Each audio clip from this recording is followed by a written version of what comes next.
À l'histoire d'aujourd'hui, l'histoire d'une vie d'aujourd'hui, une histoire très simple qu'on va vous raconter. Et vous allez voir qu'il y a plein d'histoires dans cette vie.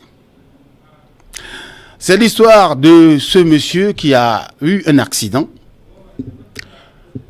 Depuis qu'il a eu son accident, ça fait 4 mois de cela, et il ne bande plus.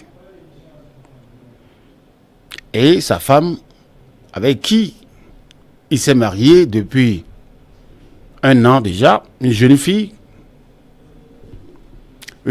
pom-pom. Vous connaissez les filles pom-pom-pom là? Voilà. C'est ça que le monsieur a pris comme femme. Et ça fait 1 an, il n'a pas d'enfant.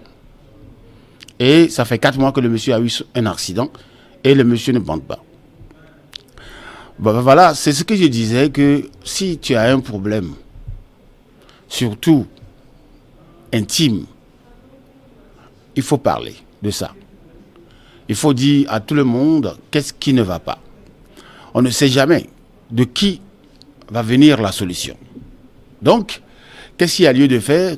Parlez-en autour de vous pour que les gens cherchent, les amis cherchent une solution pour vous, ou bien une solution de sortir, n'est-ce pas, de ces causeries, et ça peut vous guérir. Le monsieur a eu son accident et il n'arrive plus à satisfaire sa femme, sa jeune femme, petite femme, jolie, une fille pom-pom. Et qu'est-ce qui s'est passé? Il remarquait les va-et-vient de sa femme, mais il ne parlait pas. Il y a un de ses petits frères qui vient chaque fois lui rendre visite, ils mangent ensemble, ils font tout ensemble, et chaque fois la femme lui demande: ah, grand frère, je vais aller au cinéma avec ton petit frère si tu me permets. Hein, je vais aller à un mariage. Oh non, je vais appeler le petit frère, il va venir m'amener. Je vais aller ici avec le petit frère. Mais le petit frère ne vient pas seul. Le petit frère, chaque fois s'il va venir chez son grand frère, il vient avec un ami. Et ils viennent manger, ils sont là, c'est la famille quoi. Jusqu'au jour où le monsieur, assis un matin dans son salon, en train de lire son journal, que sa femme vient lui dire tout simplement: chérie, j'ai une bonne nouvelle pour toi. Et il se demande: ben, c'est quelle... Tu sais que moi je suis à ta disposition. Si c'est une bonne nouvelle, c'est bien, raconte-moi. Et sa femme lui dit tout simplement: chérie, je suis enceinte.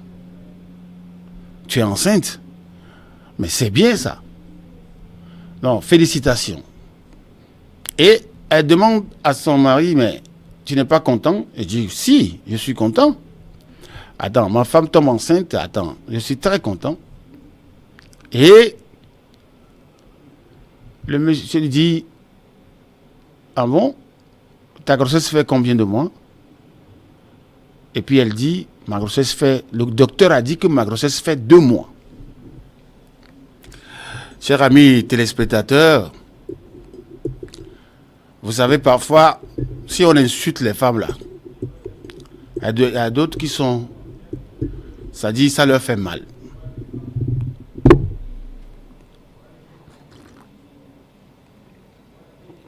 Il y a d'autres qui... Ça leur fait très mal. Et ils disent: pourquoi on les insulte? Toi, ton mari, ça fait 4 mois que ton mari ne couche pas avec toi. Et tu viens dire à ce mari que tu es enceinte de 2 mois. Attends. Même si tu veux tromper ton mari, il faut réfléchir. C'est vrai, il faut réfléchir. Le mari dit tout simplement: ah bon? Le docteur a dit ça fait 2 mois ta grossesse. Elle dit: oui, 2 mois. Et elle est contente d'elle. Et son mari lui dit: chérie, s'il te plaît, viens, amène-moi ma tablette là, qui est là. Je veux voir les calendriers là. Et le monsieur lui a montré le calendrier sur la tablette pour lui dire tout simplement: ah, regarde, tu te rappelles le jour où j'ai fait mon accident? Elle dit, bon, ça fait... mais non, attends, voilà. C'est ici, j'ai fait mon accident. Et aujourd'hui, nous sommes ici. Donc, ça fait 4 mois. Et puis, et elle demande à son mari, mais qu'est-ce que tu veux, tu veux insinuer? Mais attends. Le mari dit, mais non, attends, je viens. Je suis en train de te remonter par A plus B qu'il y a quelque chose. Elle dit, oui, vas-y. Elle dit, ça fait 4 mois, toi et moi, on n'a pas couché ensemble. La femme lui dit, ah bon? C'est quoi tu me racontes là? Ça veut dire quoi? Ça veut dire que je ne suis pas le père de ton enfant. Ça fait 4 mois, on n'a pas couché ensemble. Tu portes une grossesse de 2 mois et puis tu dis que le docteur est formel, que ça fait 2 mois, donc je ne suis pas le papa. Et puis elle est restée. On a tapé à la porte et c'est le petit frère du monsieur qui est rentré. Elle dit, mais qu'est-ce qui se passe ici? Je tape la porte, personne ne répond et puis je rentre et vous êtes là en train de vous regarder. Il dit, non, c'est ta belle-sœur qui est enceinte. Elle dit, félicitations, belle-sœur. Et le grand frère lui dit, mais attends, la grossesse de ta belle-sœur a 2 mois. Il dit, c'est bien. Ça nous permet de bien organiser le baptême. Elle dit, c'est pas fini.